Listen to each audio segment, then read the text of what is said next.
하나님이 주시는 은혜와 감동이 있는 CTS 내가 매일 기쁘게 시작합니다. 안녕하세요. 김정성 목사입니다. 안녕하세요. 전효실 사모입니다. 네, 사모님 오늘은요. 네. 제가 시 한 편을 좀 읽어드리면서 내가 매일 기쁘게 문을 좀 열어보려고 합니다. 네. 제목은 금지된 슬픔 너머로라고 하는 시인데요. 네. 도입 부분을 제가 좀 읽어드릴게요. 솟구치는 눈물에도 슬퍼하지 마라. 가눌 수 없는 애달픔에도 아파하지 마라. 빼앗겨 버린 애도의 시간조차 잊으라. 다 잊고 살아야 한다. 세월에 찢기워 조각난 마음 얼마나 더 부서져야 고통에서 달아날 수 있을까. 이런 시입니다. 세월에 쫓기어 조각난 마음. 한 구절 한 구절이 너무나 가슴을 먹먹하게 만드네요. 네. 어떤 사연이 있길래 이렇게 아픔과 고통이 묻어나는 시를 쓰셨을까라는 궁금증이 자아되는데요. 오늘 이 시를 쓰신 분이 내가 매일 기쁘게 출연하시는 분이십니다. 바로 필리핀의 박경민 선교사님을 모셨습니다. 선교사님 어서 오세요.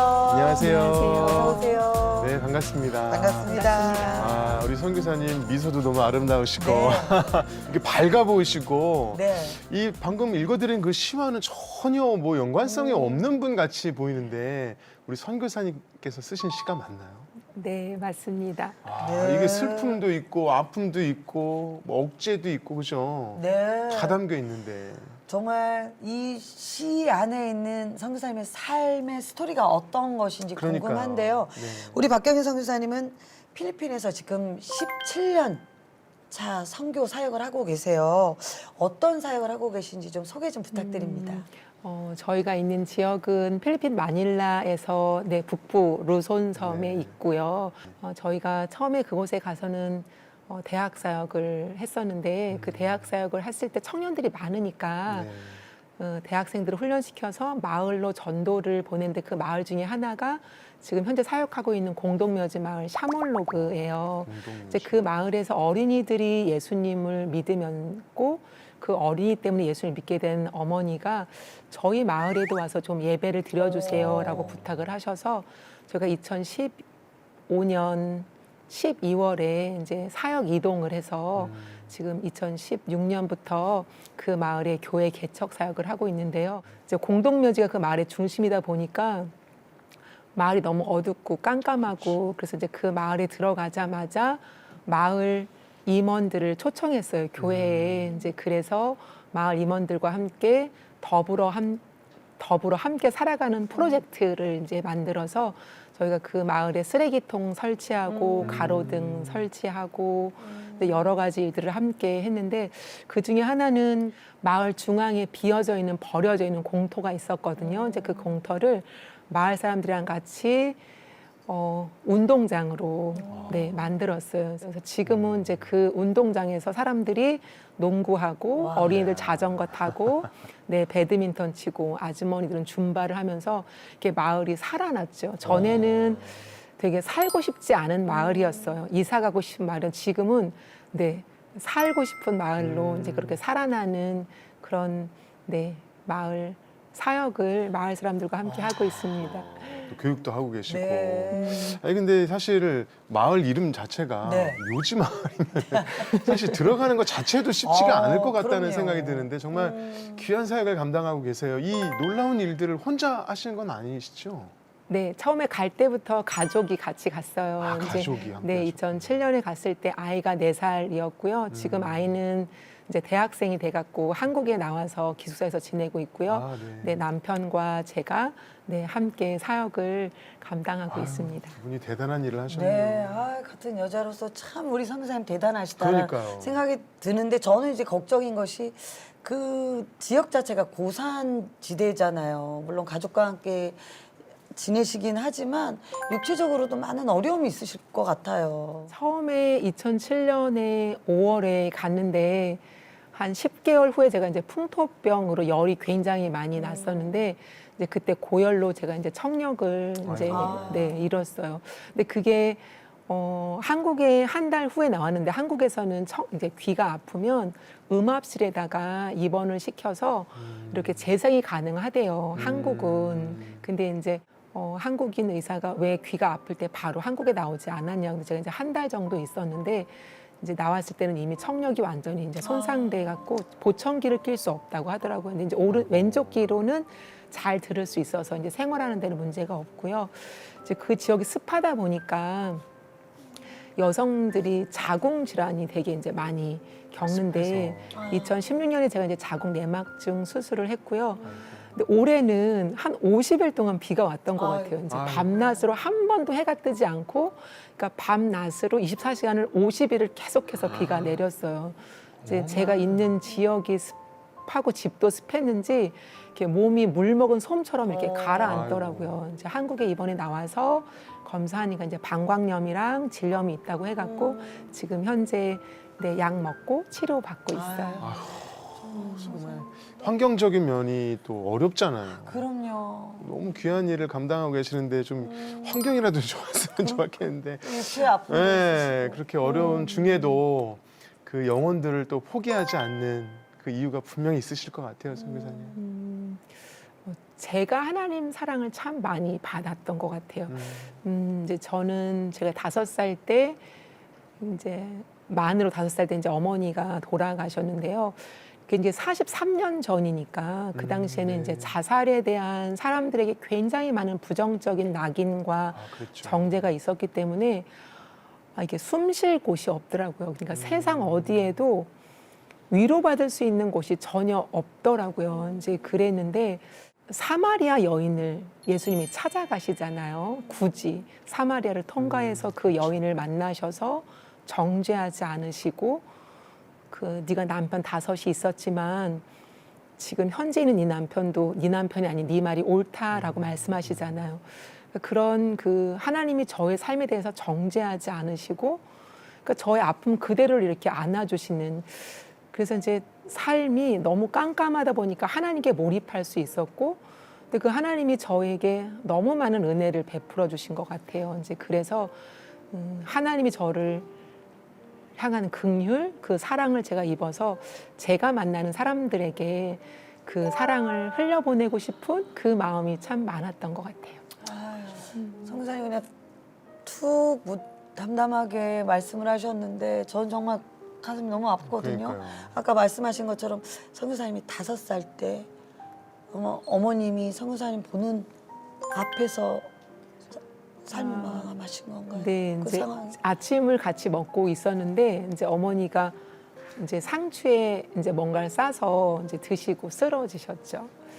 상추에다가 뭐를 싸서 드셨어요? 네, 저랑 같이 아침을 먹고 있었거든요. 엄마랑 이제 언니랑 오빠는 학교를 가고 아빠는 이제 그때가 4월이어서 이제 모내기철 뭐 이렇게 일을 하고 있을 때였어요. 이제 그래서 아빠는 밭에 가시고 저는 막내였으니까 네. 이제 엄마랑 둘이 아침밥을 먹고 있을 때 엄마가 이제 쓰러지셨죠.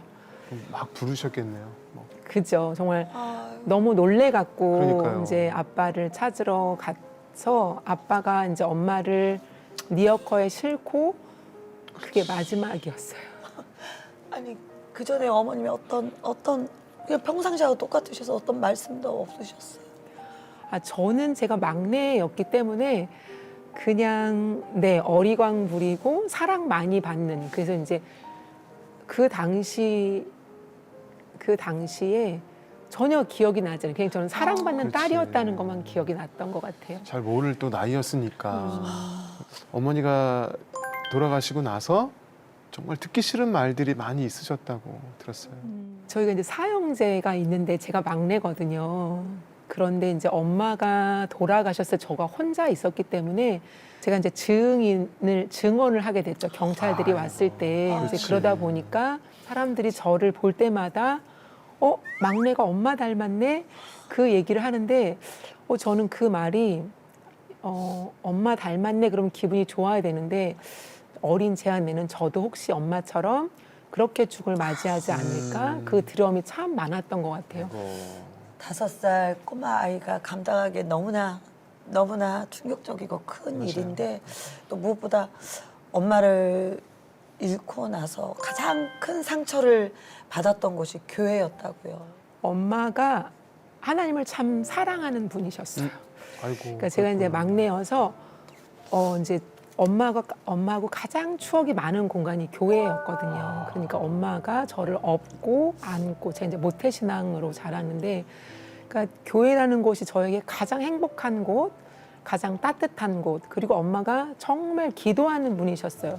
이제 엄마가 그 기도 소리를 듣고 제가 자랐고, 제가 이제 어렸으니까 이렇게 안고 있을 때는 엄마의 그 눈물이 제 볼에 떨어지는, 그렇게 기도하는 엄마, 하나님을 사랑하는 엄마. 그리고 제가 생각할 때는 제가 이제 만으로 5살이었으니까 그때가, 저는 그렇게 엄마랑 같이 교회를 다니면서 제가 그 하나님을 온전하게 믿는 그 믿음이 제 안에 있었던 것 같아요. 그런데 엄마가 떠나시고 난 후에 자살한 사람은 지옥 간다라는 말에서 정말 영혼이 이렇게 흔들리는 기분이었던 것 같아요.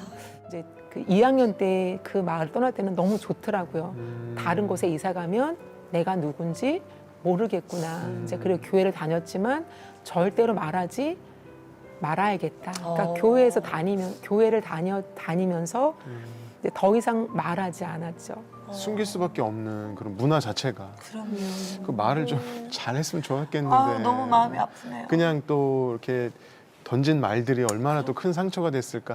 여기까지 들으면 사실 이곳에 계실 분이 아니거든요. 하나님을 뭔가 좀 뜨겁게 만나는 네. 계기가 있으셨을 것 같아요.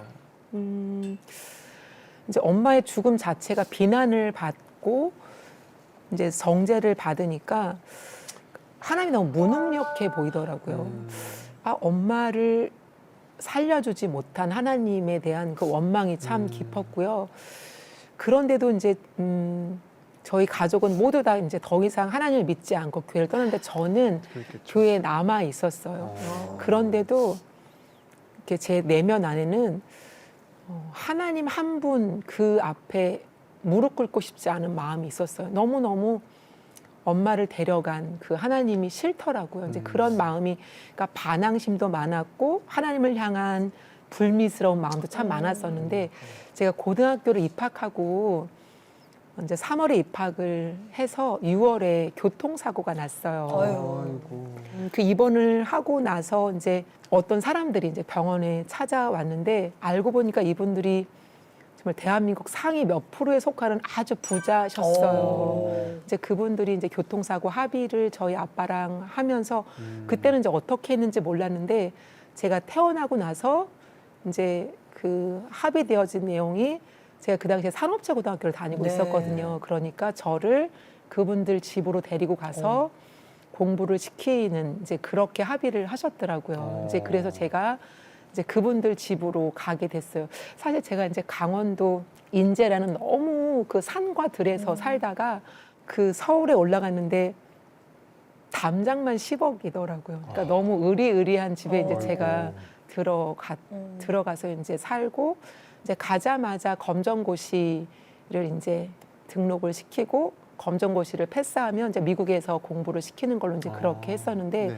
갑자기 이제 삶이 영화처럼 바뀌었잖아요. 네, 맞아요. 적응이 안 되더라고요. 진짜 근데 영화 같아요. 그 집에 이제 정치계, 그다음에 뭐 연예계 사람들에서 이제 파티를 열고 이제 아, 그래서 진짜 그 정도로. 네, 그러니까 집이 굉장히 이렇게 네. 분주하고 그런 집이었는데, 어느 날 그 집에 사람이 아무도 없는 날이 있었어요. 그래서 처음으로 이제 정신을 차리고 집안 곳곳을 이렇게 돌아보게 됐는데, 다니다 보니까 이렇게 응접실이 있더라고요. 네. 근데 응접실에 그때 김희선 얼굴이 이렇게 크게 있는 잡지책이 연예인. 있었어요. 네네. 제가 연예인이니까 제가 그때 18이었거든요. 그러니까 이제 관심 잡지책을 있죠. 꺼내서 이렇게 넘기는데, 지금 제가 같이 살고 있는 그 분의 그 남자의 얼굴이 이렇게 대문짝만하게 잡지책이 잡지예요? 네, 실린 거여서 제가 너무 놀라서 봤더니, 대한민국 최고의 역술인을 만나다라고 이렇게 있는 거예요. 역술인이 집에서 살고 역술인이셨네요. 있었던 거네. 근데 이제 그거를 딱 보는 순간에 무서웠어요. 근데 왜냐하면 제가 이제 어릴 때부터 교회를 그렇죠. 다녔는데, 그렇죠.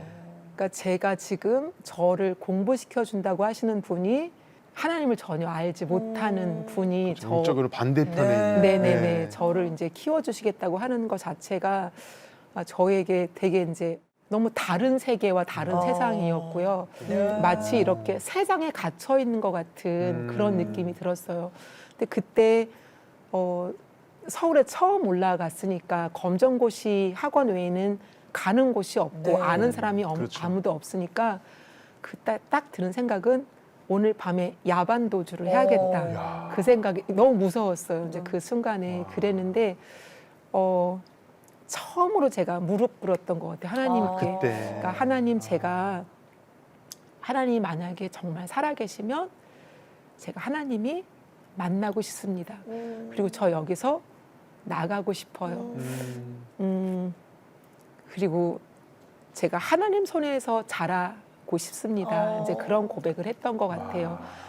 이제 그 다음 날 제가 검정고시 학원에 가서 이제 선생님께 이제 만나 줄 수 있냐고 부탁을 드려서 이제 제가 아는 사람이 아무도 없다고 서울에 네, 근데 네. 제 상황이 이렇다고 말씀드렸더니 선생님께서 네가 앞으로 인생을 살아가는데 야반 도주로 인생의 한 챕터를 마무리하지 말고 또 그분들의 선한 의도와 좋은 마음으로 너를 데리고 갔으니까 또 있었던 시간들에 대해서 감사하다고 인사를 드리고 나오라고 말씀을 주셔서 이제 용기를 내서 이제 아빠한테 전화해서 이제 올라오라고 하시고 감사하다고 잘 인사를 드리고 이제 거기를 떠났죠. 이제 거기를 떠나면서 제 안에는 이제 명확한 목표가 있었는데 하나님이 살아계시면 저를 만나주세요. 그게 기도 제목이었는데 네. 이제 그 기도로 하나님께 나아가고 기도하고 이제 그 다음에 하나님이 저를 이제 선교사로 부르신 것을 알고 이제 헌신하게 됐죠.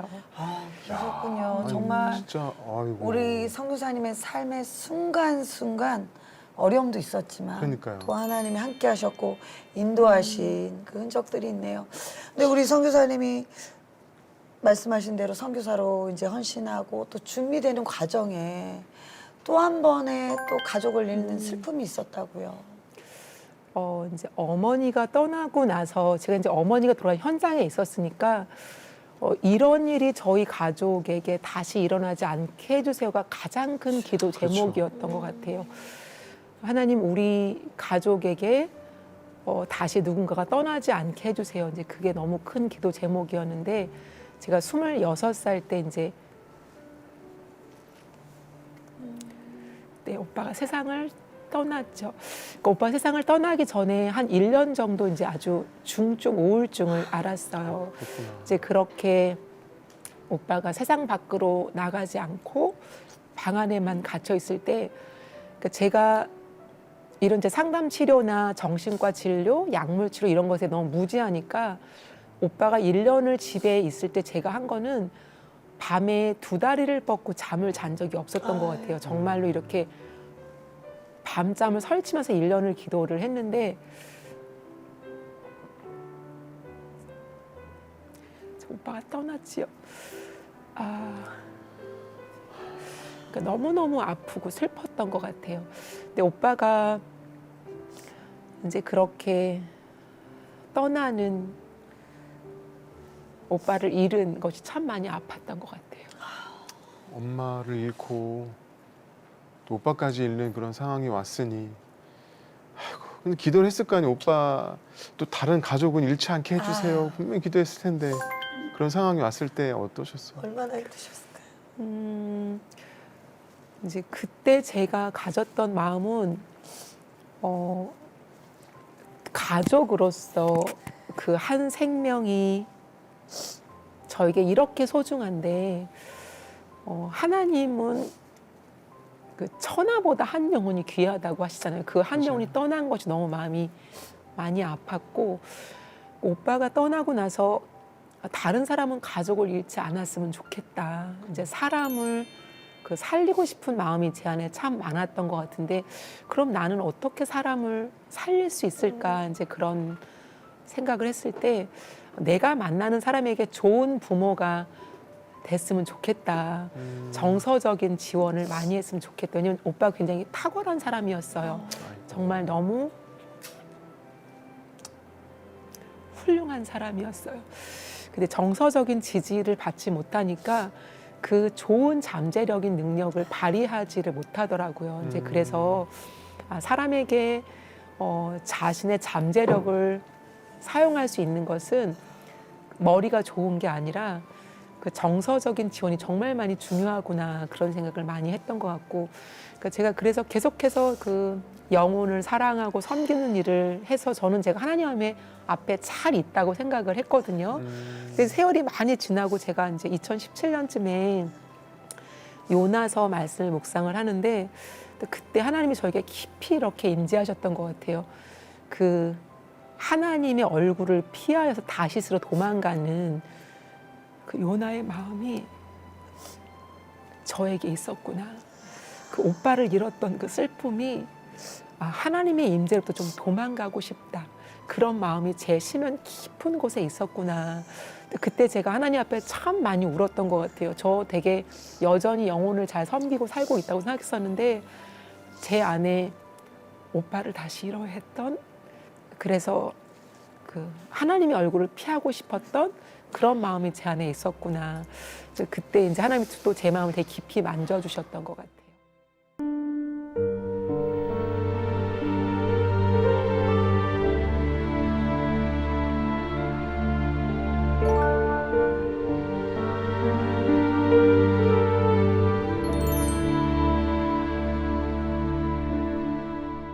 엄마에 이어 오빠까지 잃은 그 아픔, 그 슬픔, 남아있는 자들의 더 큰 고통이 있었을 것 같아요. 그래서 자살 유가족이라는 또 말씀도 어느 곳에서도 안 하셨다고요. 네, 자살 유가족이라고 말을 하는 것 자체가 그러니까 어렸을 때 너무 저한테 충격이었던 거예요. 그러니까 나의 우주였지, 엄마라는 존재는. 나의 세상이었고 내 하나님을 참 사랑하는 엄마였는데 그 엄마의 죽음이 수치가 되어버리는 그 현장에 제가 있었기 때문에 말하고 싶지 않더라고요.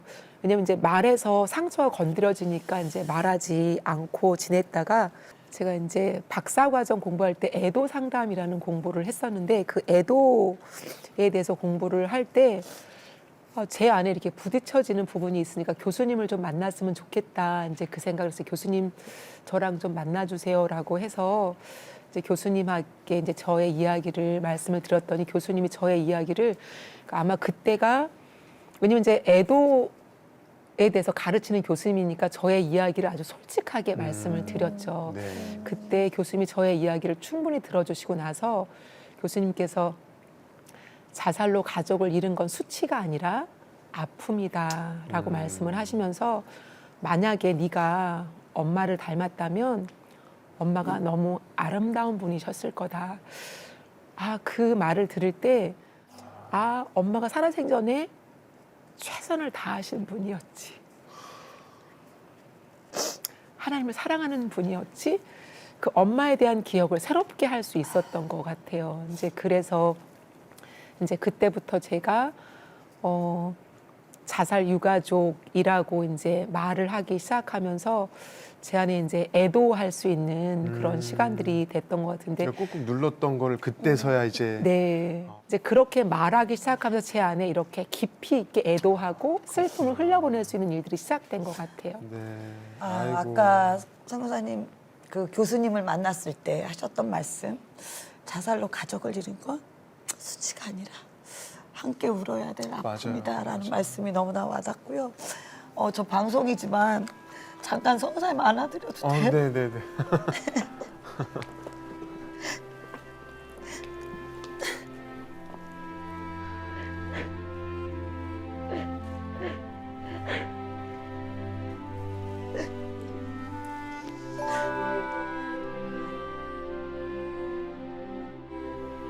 선교사님 삶 가운데 함께 하시는 하나님께 너무나 감사드리고요.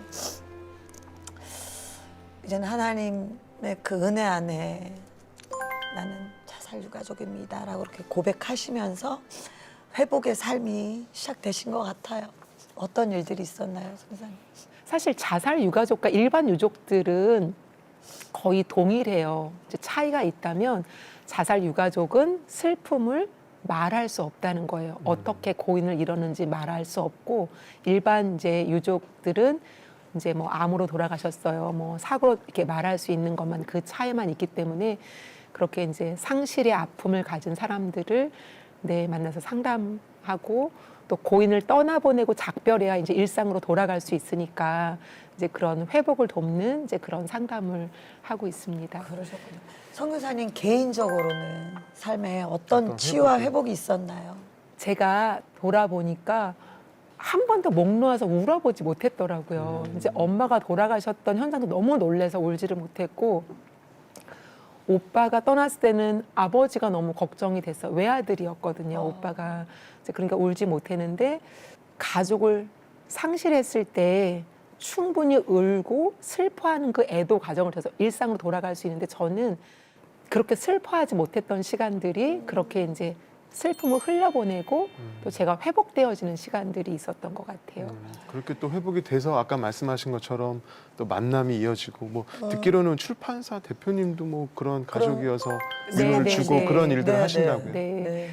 지금 이제 저희 출판사 대표님은 2년 전에 어머님이 돌아가셨어요. 근데 어머님이 이제 네, 하나님 참 많이 사랑하시는 분이셨는데 그래서 그 대표님이랑 저랑 같이 글쓰기 자살 유가족 글쓰기 모임을 그 모임에는 자살 유가족만 들어와서 글쓰기 모임을 하는데 이제 대표님은 글쓰기를 인도하시고 저는 이제 상담 전공자니까 네. 이제 전공자로 이제 그분들 마음을 만져주면서 상담해 같이 그러시군요. 그렇게 함께. 만남이 계속 또 그러네요. 이어지네요. 네, 한국 나와서도 계속 만났어요. 네, 그러시구나. 너무 감사하네요. 선교지에 계시면서도 또 SNS를 통해 또 그런 가족들을 위로하는 무료 상담도 진행하고 계신데 그렇다면 필리핀에서도 사역 가운데 그런 자살 유가족들을 좀 만나서 사역을 하시나요? 제가 이제 가명으로 제디라고 이름을 붙였는데 이 제디라는 자매가 오빠를 자살로 잃은 자매예요. 이 자매가 사실 굉장히 아름다워요.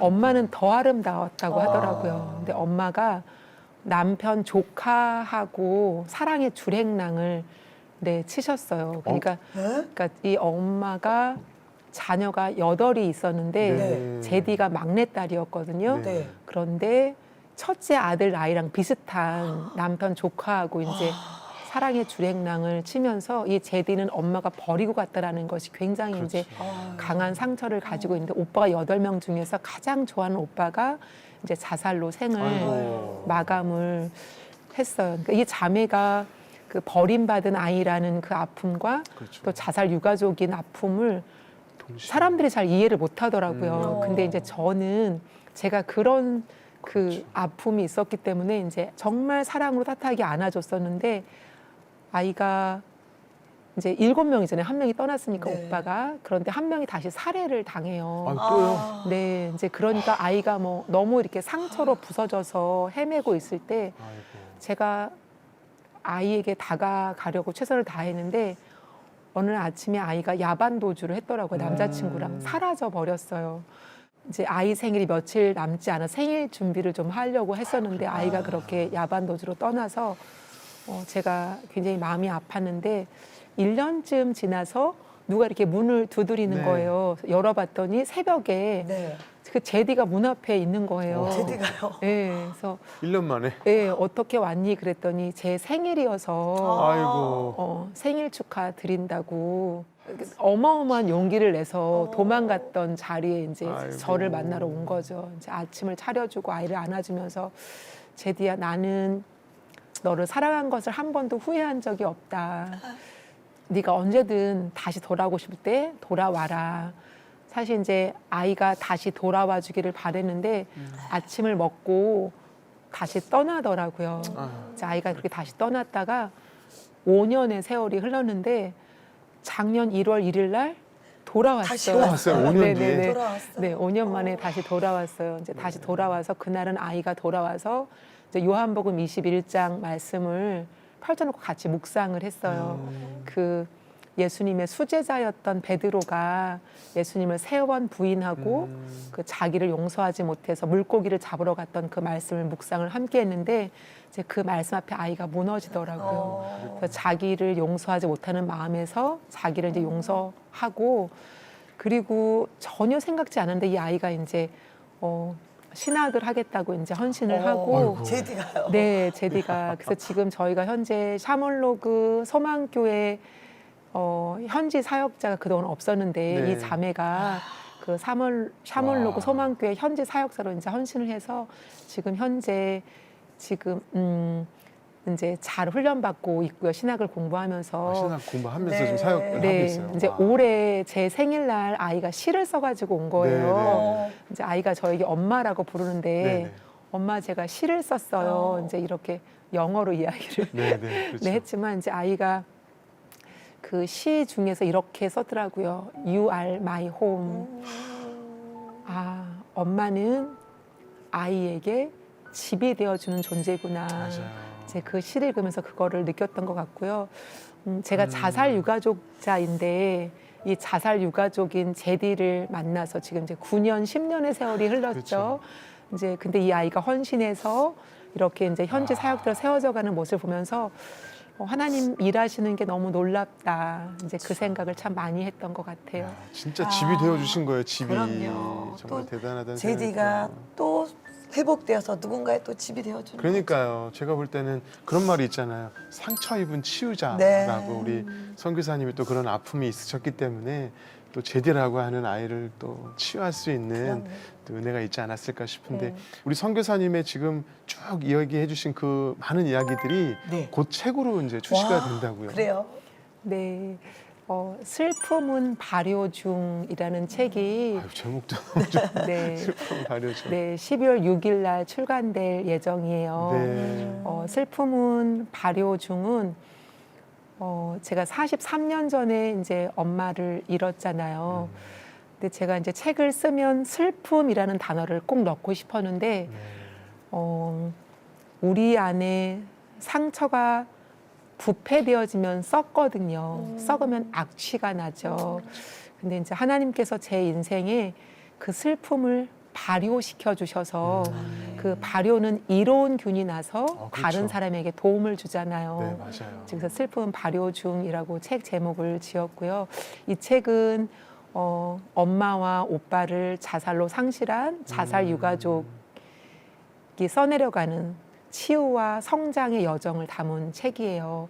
제가 이 책을 쓰게 된 이유는 우리나라가 자살 공화국이라고 불러요. 그렇죠. 자살 유가족이 200만 명이 넘는 자살 유가족이 있는데 사실 정부 예산 차원에서나 아니면 교회에서나 공동체에서나 가장 손길이 닿지 않는 사람들이 자살 유가족이에요. 그러니까 자살 유가족이 사회적으로 종교적으로 낙인과 정죄 속에 살아가기 때문에 내가 가족을 잃었는데 울어보지도 못하고 그러니까요. 그 살픔을 안으로 사귄 사람이 너무나 많고요.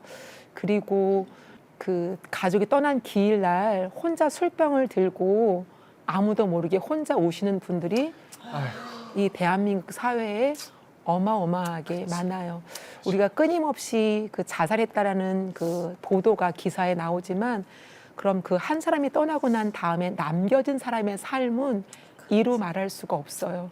위로받을 수 없고 그 고통 속에 혼자 아픔을 사귀고 있는데 저는 이 슬픔은 발효 중이라는 책이 그렇게 혼자 기일날 술병을 붙잡고 있는 분들께까지 전달되어졌으면 좋겠어요. 그래서 한 번도 울어보지 못한 그 사람들, 고립되어져 가고 있는 사람들, 그리고 나 혼자만 이런 아픔을 겪고 있다고 하는 분들이 당신이 혼자가 아니라고 말씀드리고 싶고 우리의 아픔과 고통에 연결되어져 있다고 말씀드리고 싶고 그리고 자살 유가족의 아픔이 그 남겨진 당사자 가족만의 아픔이 아니라 이 사회가 함께 안고 그리고 이 교회가 함께 안고 가서 이 자살 유가족을 향한 사회적 인식이 개선됐으면 좋겠어요. 이제 네. 그런 마음을 담아서 슬픔 발효 중이라는 책을 쓰게 됐습니다. 네. 제목이 너무 좋아요. 정말 그냥 하나님의 사랑 같아요. 그러니까 슬픔이 썩는 게 아니라 그럼요. 발효되는 발효가 됐으면 좋겠네요. 아멘. 책을 통해서. 네. 우리 선교사님의 책을 통해서 더 많은 분들이 또 슬픔 가운데 고통 가운데 계신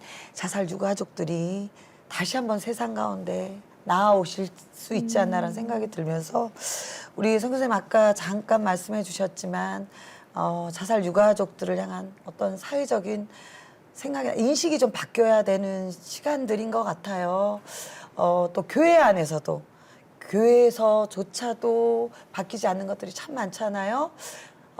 말씀해 주시면 좋을 것 같아요. 자살 유가족들을 대할 때 이런 것만은 좀 지켜주세요. 네, 부탁드립니다. 이 방송을 보시는 목사님들, 네, 그 남겨진 자살 유가족의 마음을 정말 잘 헤아려 주시면 좋겠고요. 제가 한 10가지 정도로 이제 나누고 싶은 것은 부모를 자살로 잃었을 경우에 자녀들에게 장례에 참석할 수 있도록 해주셨으면 좋겠어요. 네. 이제 그 아이가 어리더라도 그 장례에 참석을 해야 고인과 작별할 수 있는 공식적인 자리이기 때문에 네, 부모를 자살로 잃었을 때 어리지만 자녀가 장례에 참석할 수 있도록 배려해 주시면 좋겠고요.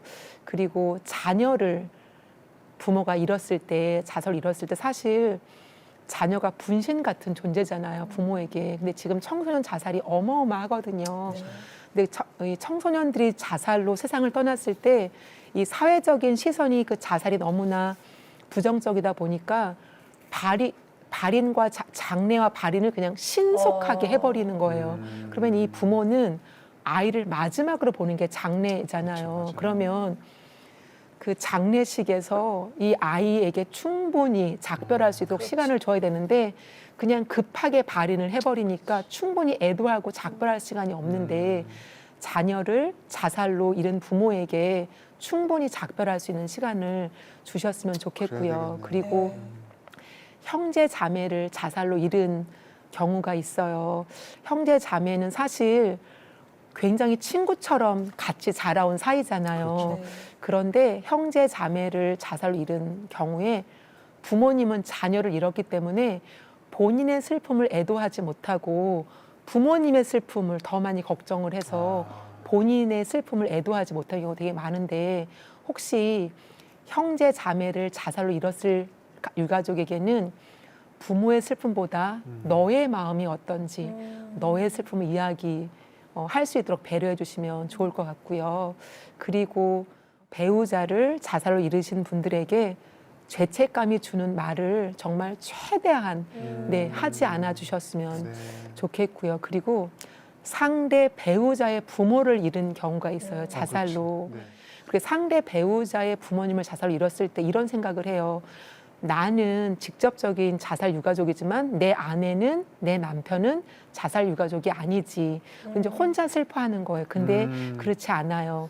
자살 유가족은 넓은 의미에서 가까운 지인, 내 친척, 내 친구 다 자살 유가족에 포함돼서 하물며 지금 아내잖아요. 그렇죠. 남편이잖아요. 그렇기 때문에 너는 내 슬픔을 몰라라고 밀어내지 마시고 함께 그 슬픔의 시간을 통과하면 너무 좋을 것 같고요. 아까도 제가 말씀드렸지만 자살로 가족을 잃은 사람들은 말할 수 없어서 슬픈 거예요. 말할 수 없어서 애도할 수 없거든요. 그러니까 이분들이 혹시라도 내가 가족을 자살로 잃었다고 말했을 때 들어주셨으면 좋겠어요. 그리고 자살 유가족들에게 그 부정적인 그 사회적으로 종교적으로 그 너무나 많은 그 부정적인 인식들이 정말 이 사회에 정말 많이 변화되어졌으면 좋겠어요. 그래서 이분들이 사실 기일에 가장 많이 아파요. 저희 아빠 같은 경우에 엄마와 아내와 외아들인 아들을 잃었잖아요. 그 길이 되면 온몸이 다 아프세요. 네. 근데 이제 교회에서 장례를 집례하지 않으시는 목사님들도 많으시고 또 추도 예배도 드리지 않으시는데 사실 혹시 교회 공동체에 그렇게 자살 유가족이 있으면 그분들의 기일을 조금 더 특별하게 챙겨주시고 그 시기에 더 많이 아프다는 걸 좀 이해해 주셔서 더 따뜻한 지지를 해주셨으면 좋겠어요.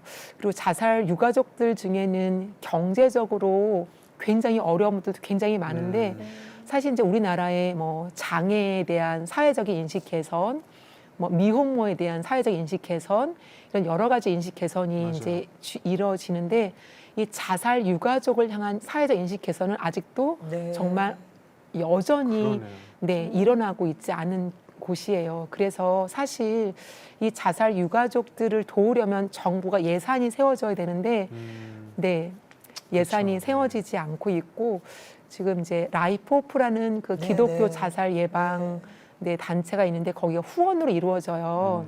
후원 잘 하지 않으시죠? 이제 후원을 하지 않는 이유가 자살 유가족들이 얼마나 아픈 삶을 사는지, 교회에서조차 버려지고 돌봄받지 못하는 이 사람들의 아픔이 나와는 다르다고 생각을 하는 거죠. 내 아픔과는 다르게. 그런데 사실 가족을 자살로 잃은 사람들은 어느 누구도 예견한 사람은 없었어요. 그냥 갑자기 일어난 사고와 같은 거거든요. 그러니까 우리나라 전체를 자살 사별자라고 보는 시각도 있는데 이 자살 유가족을 향한 사회적인 연결, 사회적인 지지가 그리고 교회적인 그 인식 개선이 너무 많이 필요한 것 같습니다. 그렇습니다. 사회적인 연결을 넘어서 맞아요. 정말 교회 가운데 그런 자살 유가족들을 향한 돌봄과 사랑이 맞아요. 필요하다는 관심이 생각이 필요합니다. 듭니다. 네. 또 선교사님을 통해서 또 선교사님 사역과 또 책을 통해서 이 땅에 사람들의 인식이 많이 회복될 걸 또 기대하면서요.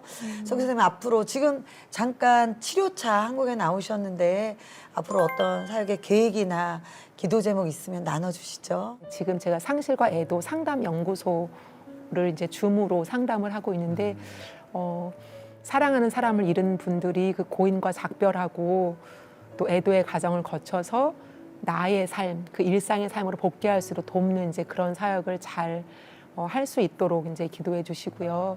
지금 현재 저희 남편은 이제 필리핀 선교지에 있어요. 네. 저희가 교회를 건축 중에 있거든요.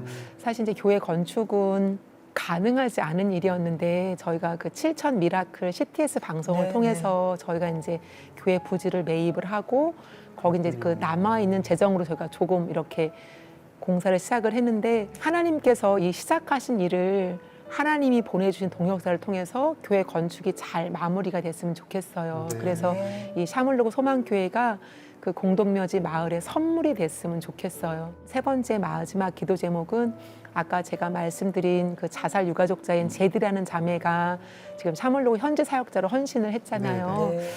하나님께서 이 자매에게 더 깊은 치유와 회복을 주시고 성령의 충만함을 주셔서 정말 든든한 하나님의 사람으로 또 하나님의 사람을 경험해서 또 다른 사람들을 그 영혼을 섬기는 그런 하나님의 사람으로 잘 세워져 갈 수 있도록 그게 기도 제목입니다.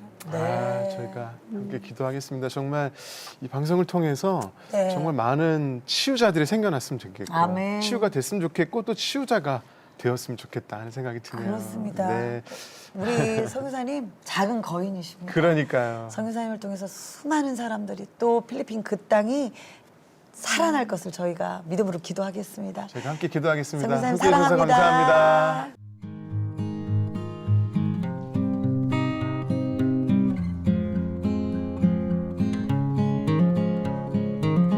정말 많은 분들이 이 방송을 통해서 좀 위로가 됐으면 좋겠고 네. 또 많은 도움이 되었으면 네, 좋겠습니다. 그리고 무엇보다 네. 정말 사회적인 인식도 변화되고 맞아요. 연결되어지고 교회에서 이런 자살 유가족들을 향한 돌봄의 사역들이 일어나기를 원합니다. 맞습니다. 네, 그런 은혜가 있는 귀한 시간이었습니다. 감사합니다. 저희 CTS는요, 다음 세대와 가슴 뛰는 세상을 열어갑니다라는 슬로건을 가지고 운동을 하고 있죠. 네. 한 교회 한 학교 세우기 운동. 하고 있습니다.